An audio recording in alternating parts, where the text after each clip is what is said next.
ধন্যবাদ। প্রথমেই জানিয়ে রাখি, সিলেটে গত ২৪ ঘন্টায় কিন্তু আরও ৩ শিশুর মৃত্যু হয়েছে।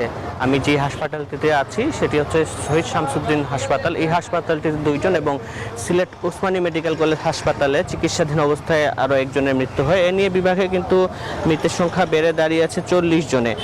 আমরা কিন্তু সকাল থেকেই দেখেছি বা প্রতিদিনই আসলে হাসপাতালটিতে আমরা আসি এবং দেখি কিন্তু রোগীদের চাপ কিন্তু দিন দিন বাড়ছে এবং হাসপাতালের বেডে কিন্তু আমরা দেখেছি এক একটি বেডে ২ জন করে রয়েছেন, এমনকি ফ্লোরে কিন্তু অনেকেই আছেন।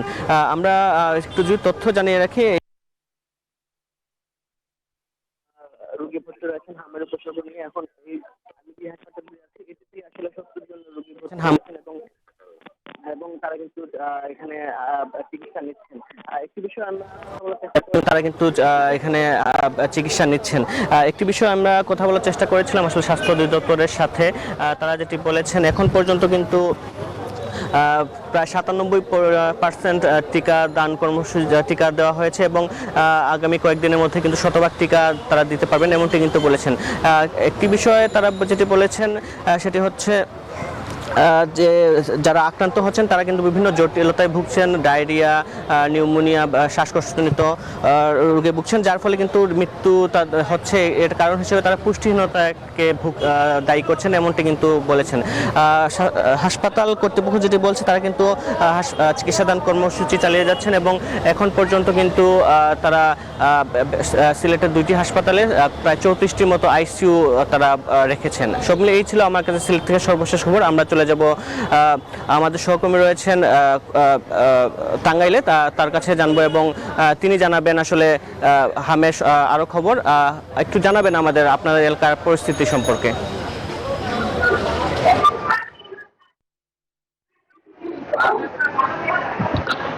ধন্যবাদ নাজাত। আপনি জানেন যে টাঙ্গাইলের গেল ২৪ ঘন্টায় টাঙ্গাইল যে জেনারেল সদর হাসপাতাল রয়েছে সেই হাসপাতালে প্রায় ১৩ জন হামের উপসর্গ নিয়ে শিশু ভর্তি হয়েছে এবং এ পর্যন্ত কিন্তু ২ জন শিশু কিন্তু হামের উপসর্গ নিয়ে মৃত্যুবরণ করেছেন এবং এই যে প্রতিদিনই কিন্তু রোগী কিছু না কিছু বাড়ছে। এর মধ্য দিয়ে আসলে টাঙ্গাইলে কিন্তু হামের যে টিকাদান কর্মসূচি সেটিও কিন্তু শেষ সময় চলমান রয়েছে, অর্থাৎ আগামীকাল কিন্তু শেষ হবে হামের টিকাদান কর্মসূচি এবং এর মধ্যে আসলে টাঙ্গাইলের প্রায় ৩,৮৭,০০০ টিকার যে টার্গেট সেটি কিন্তু সরকার থেকে দেওয়া হয়েছিল এবং ইতিমধ্যেই টাঙ্গাইলে গেল ১ মাসে প্রায় ৩,৮০,০০০ কিন্তু টিকা শিশু দিয়েছেন। এই ছিল সর্বশেষ হামের সর্বশেষ সংবাদ। ফিরে আতিক, ধন্যবাদ আপনাকে। আরে ঈদ লাগছে মনে, খুশির জোয়ার সবখানে।